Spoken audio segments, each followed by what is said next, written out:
Ben-Gvir, ladies and gentlemen. We're going to talk about him tonight on the report from Tiger Mountain, and it's going to be spicy, so stick around and listen.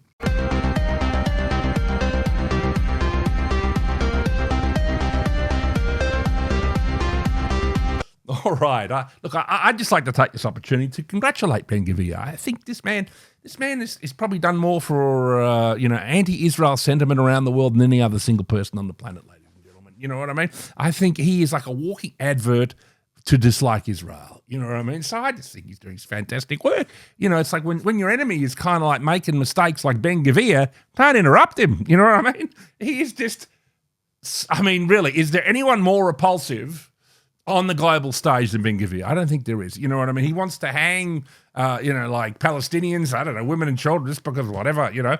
I mean, it's extraordinary. It has that flotilla. You've got all these left-wing lovies floating over into Israel to try and drop some food off to the Palestinians, and then he's torturing them, he's beating them, he's doing it on camera, he's waving the Israeli flag.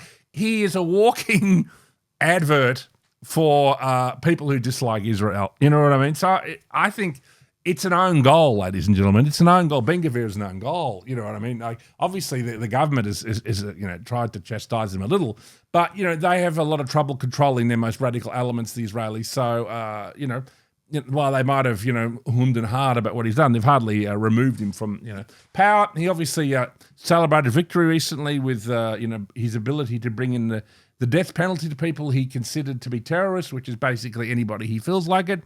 I mean, the footage you see of coming out of him torturing Palestinians, it's basically like what you would have seen in one of these Jewish Bolshevik gulags in say the 1920s or 30s where they're torturing people, and it's just live. It's just this is there, the camera. They got everyone's down with their wrist bound and their bum in the air and their nose on the concrete, and they're walking around kicking them and hitting them with nightsticks. This is just this doesn't actually, the optics of it doesn't sit well with your lefties. You even had people like Penny Wong here in Australia.